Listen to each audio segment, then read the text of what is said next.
Fala pessoal, meu nome é Sinara Galantini, sou aluna da turma de Fundamentos de Eletromagnetismo e hoje eu vou falar com vocês sobre capacitores, suas funções e tipos disponíveis no mercado. Bom, o que é um capacitor? Em resumo, capacitores são componentes elétricos formados por dois materiais condutores isolados por um dielétrico, com a função de armazenar energia. Como vocês podem ver aqui pela imagem, eu tenho placas metálicas separadas por um material dielétrico. Bom, a quantidade de carga elétrica que um capacitor é capaz de armazenar é denominada pela grandeza física capacitância, que é representada pela letra C e sua unidade de medida é dada por farads. Consigo obter a capacitância através da carga elétrica sobre a tensão elétrica. Bom, e aí vocês se perguntam, se um capacitor tem a função de armazenar energia, por que eu não utilizo as baterias? Bom, capacitores são mais eficientes quando há o processo de carga e descarga de energia. Eles fazem isso muito mais rapidamente do que uma bateria, por exemplo. Entretanto, as baterias possuem uma maior capacidade de armazenar energia pelo mesmo volume, ou seja, os dois vão ter ali o mesmo tamanho, mas a bateria vai conseguir armazenar uma maior quantidade. Entretanto, a vida útil de um capacitor ela é maior nesse processo de carga e descarga. Consigo fazer isso muito mais vezes do que com uma bateria. Assim, né? A gente pode dizer que o processo de funcionamento de um capacitor é o seguinte: ele vai extrair a energia do meu circuito, ele vai armazenar essa energia e vai descarregar ela no meu circuito novamente. Já a bateria, ela vai me fornecer energia, né? Vai alimentar o meu circuito. Vou mostrar aqui para vocês uma característica bacana do capacitor, que é ele se mantém carregado ao ser desconectado do meu circuito. Então, eu conectei, carreguei, desconectei, ele se mantém carregado e aí ele consegue fazer essa descarga em seguida. A gente vai exemplificar aqui através desse LED. Fiquem atentos. Aqui meu capacitor carrega, eu desconecto e descarrego ele no LED que piscou aqui. Beleza? Bom, o que vai ocorrer então se eu aplicar uma tensão maior que a especificada no capacitor?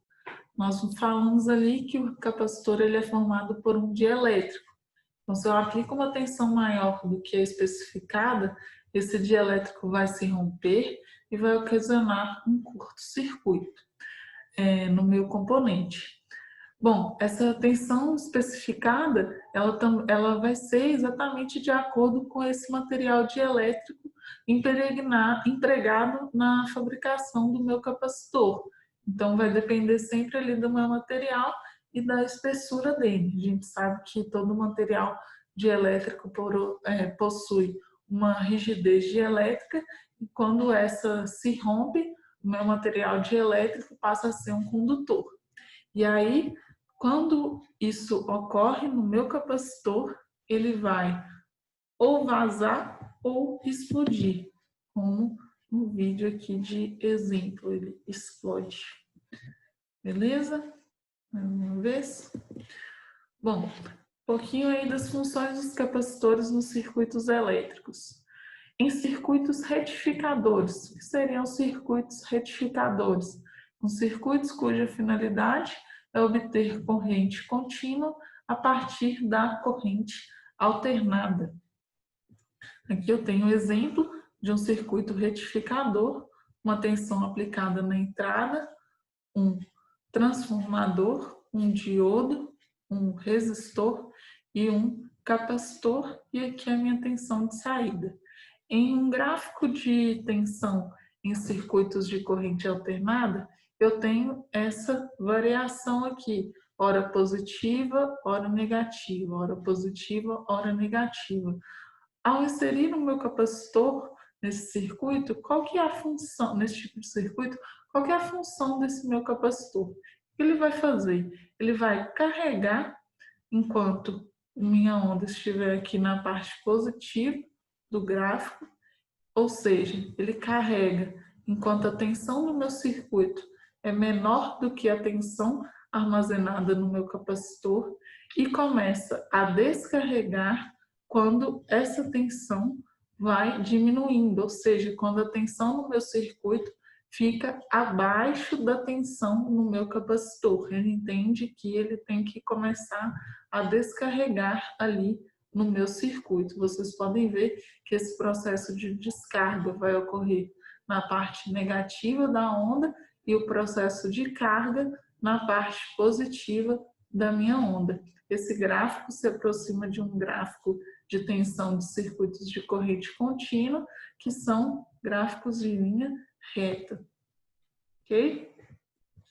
Bom, outro funcionamento dele é no auxílio na partida de motores. O auxílio na partida de motores monofásicos se faz necessário porque a interação entre os campos magnéticos não é capaz de impulsionar o rotor do motor, então os capacitores adiantam a corrente, geralmente em 90 graus da tensão, garantindo um campo magnético capaz de mover o rotor, quebrando sua inércia. É como se ele desse uma carga ali a mais para aquele motor começar a girar, digamos assim. Uma outra função interessante é a correção do fator de potência. Vamos explicar isso melhor.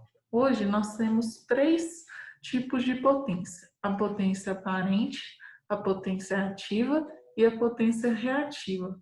A potência ativa é aquela que eu utilizo como trabalho, é aquela que eu pago para a CEMIG.